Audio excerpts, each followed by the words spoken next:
Okay, so our topic for tonight is I know I put it out there somewhere and I've already forgotten it, but it's about getting your head in the game.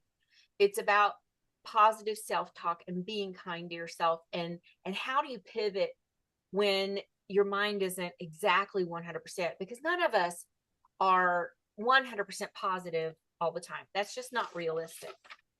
And I want to remind you of a quote that I brought up in training, and have been posting for the last couple of weeks. And that's this: it's from John Maxwell.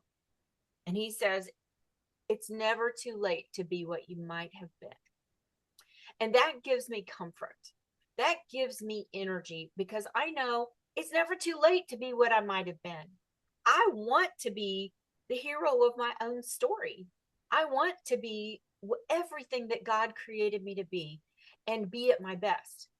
But sometimes my worst enemy is me.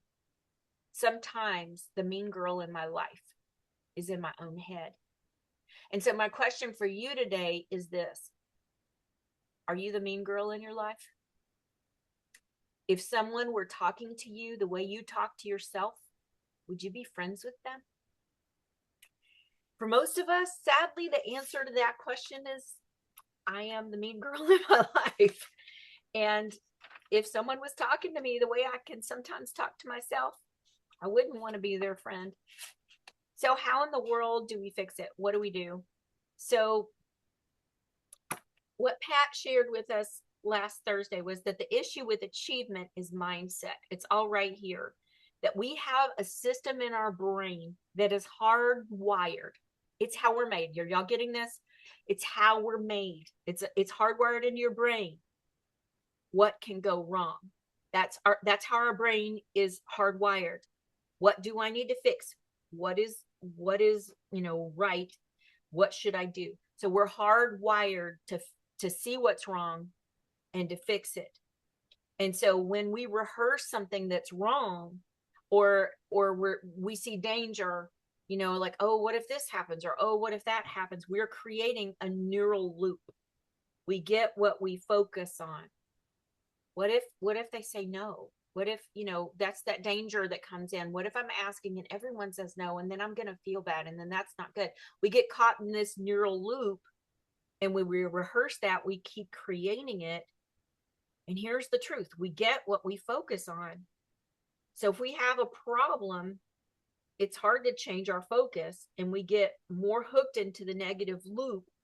We need to interrupt it to go to something better and to not stay stuck in that loop. Now, what we're going to be learning in the book club as we go through the book is that her power thing is to write I choose to affirmations. If what we think about is what we bring about, then we want to be thinking about positive things. But there is a trick to that. And it's that what you're saying to yourself in place of the negative thing that's in the loop, you have to also believe it. And so she says the best way to do that is to write an I choose to statement. And those I choose to statements, you have to feel good about it, and you have to believe it. You have to be able to believe it right now. So if it's written future tense, it's not powerful enough to help you make it through to where you want to be. But there's another way that you can get that loop to stop. And it's to think of something totally ridiculous and absurd.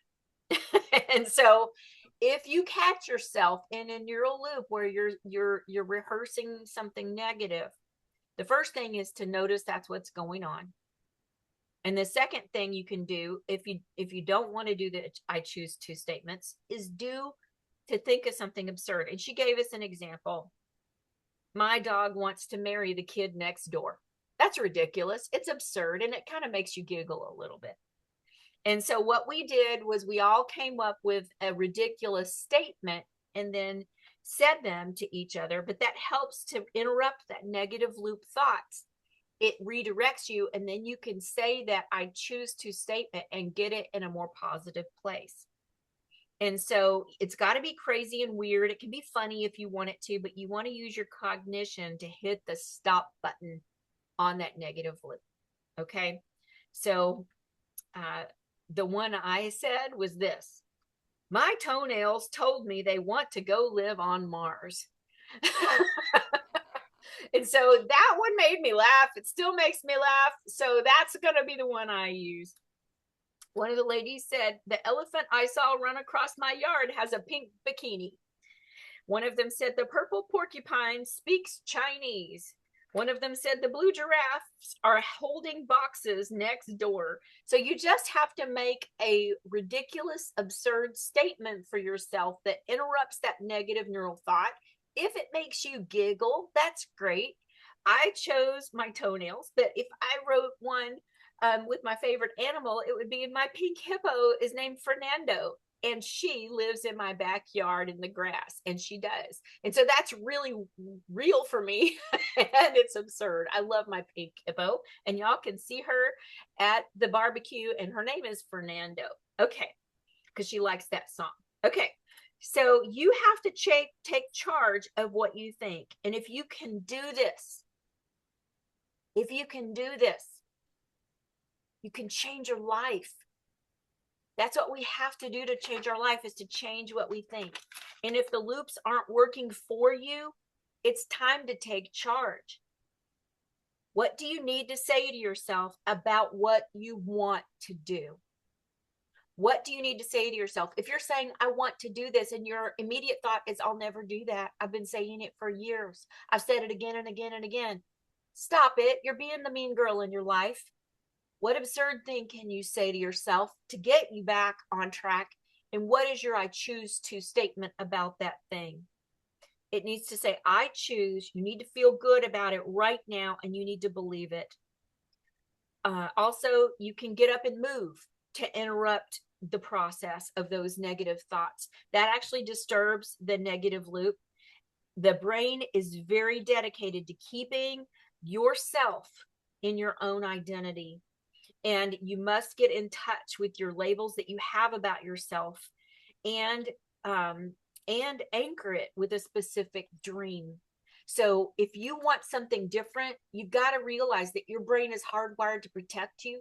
It's hardwired to keep you where you are so that you are safe, and you've got to fight it. You've got to notice these neural loops. You've got to take charge of them, and you've got to interrupt them.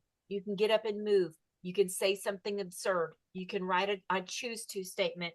And the I choose to has to be something that you can believe and feel good about. And it needs to be believable right now. And so I'm going to share the I choose to statement that I wrote. And then I'm going to stop the video so that I can talk to the gallery, and we can all do our I choose to statements together. Because when you're not here in person at the meeting, you don't get to do that stuff. But when you're here, you do.